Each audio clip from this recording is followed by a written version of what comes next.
اثر آنکھوں پر ہوتا ہے جب آدمی جاگ جائے. نیم وہ آنکھیں تھیں, آدھی کھلی ہوئی آنکھیں تھیں, بخار سے تمتمایا ہوا گرم اور سرخ رنگ تھا ان کا, اور سموسوں کی پلیٹ ان کے ہاتھ میں تھی. آؤ بیٹھو بیٹی, بخشو میاں لے آئیں گے. پھوپھی دیوان ڈرائنگ روم میں ایک لکڑی کا بنا ہوا ایک بیڈ نما صوفہ ہوتا ہے, اکثر ڈرائنگ روم میں اور پرانے ڈراموں میں بھی آپ اس کو دیکھ سکتے ہیں, پر ایک طرف کھسک گئیں, تھوڑا سا ہٹ گئیں تاکہ یہ عورت جو ہے یہ بھی بیٹھ سکے. جگہ بنائی, کھسک کر جگہ بنائی. بخشو میاں, ارے پھوپھی شکر کیجئے, وہ تو میں گھر میں موجود تھا, ورنہ یہ تو اسے بھی دھکا دے چکی تھیں, یعنی نکال چکی تھیں. میاں نے بڑے جوش سے سبوں کو اطلاع دی, بتایا, اور داد طلب نظروں سے تعریف کے اب سب میری تعریف کریں گے کہ میری وجہ سے بخشو میاں یہاں پر ہیں. دیکھنے لگے, وہ بمشکل خود کو چیخ کر بولنے سے روک سکیں. آپ کو تو معلوم ہے پھوپھی, بخشو میاں کی عادتیں, جب چاہیں رہیں, جب چاہیں گٹھی باندھ کر نکل جائیں. وہ آہستہ سے بولی, ہاں یہ بات تو ہے, خدا لگتی کہوں گی, جو بات سچ ہے میں سچ بات کہوں گی کہ ایک دفعہ تمہارے ہاں سے روٹ کر ناراض ہو کر میرے گھر بھی تو ڈیرا ڈالا تھا.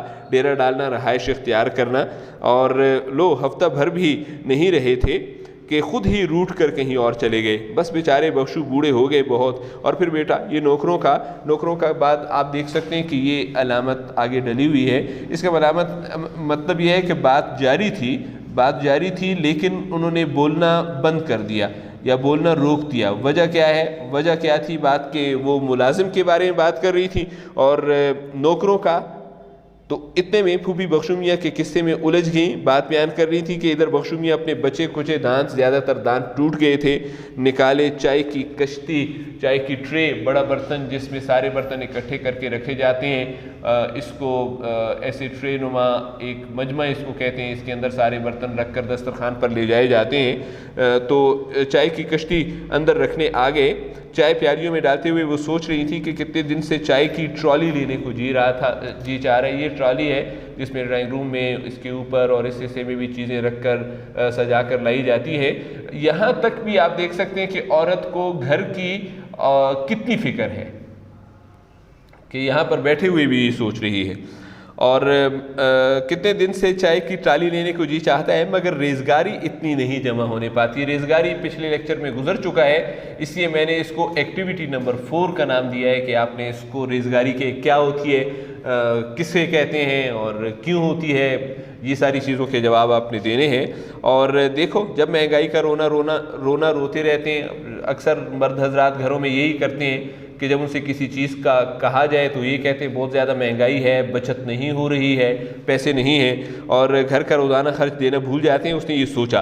سب مہمان چائے پینے اور سموسے چکھنے لگے, تھوڑا تھوڑا کھانا. کمرے میں پیالیوں اور چمچوں کی آواز چھا گئی. اچانک کمرے میں ایک روشن دان کے شیشے سے چڑیا روشن دان کے شیشے سے ٹکرائی. انہوں نے آنکھ اٹھا کر دیکھا. جالے اتارتے ہوئے روشن دان کی درز سوراخ شاید بالکل بند ہو گئی تھی اور چڑیا جو اندر آ گئی تھی باہر نہیں نکل پا رہی تھی. پوچھیے, آج پھر پوچھیے ان سے. میاں نے پھوپھی کو صحیح پٹری پر ڈالنے کی کوشش کی, اصل مقصد کی طرف لے کر آئے.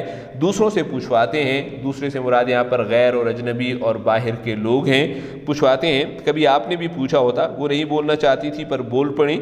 اے لو بیٹی, ہم دوسرے ہو گئے. پھوپھی اس بات پر ناراض ہو گئیں, منہ بسورنے لگی, ناراض ہو گئیں, برا مان کر منہ بسورنے لگیں. ارے نہیں پھوپھی, میں ایسی بات نہیں کر رہی تھی, میں تو ان سے کہہ رہی ہوں, آپ کے بھتیجے سے. انہوں نے کپ کپانا, کانپ جانا ڈر کی وجہ سے, اپنے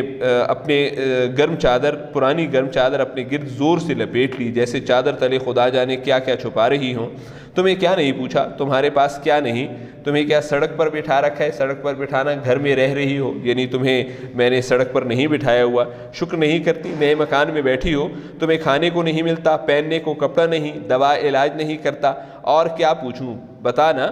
میاں کی آواز بلند ہونے لگی. ہاں ہاں بیٹی, جو کہنا ہے کہو. پڑوسن حالانکہ شوہر نے ان سے کہا, گھر کے تانے, گھر کے الزامات یہ مجھے رات دن دیتے ہیں جیسے گھر انہوں نے بنوایا ہو کھڑے ہو کر. انہوں نے کا مطلب یہ ہے کہ میرا بھی حصہ ہے, یعنی میں نے بھی اس میں کام کیا ہے اور محنت کی ہے, انہوں نے نہیں بنوایا کھڑے ہو کر. ارے میں نہ ہوتی تو یہ گھر بنتا.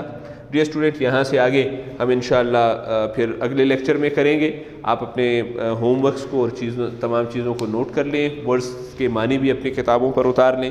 شکریہ, والسلام, خدا حافظ.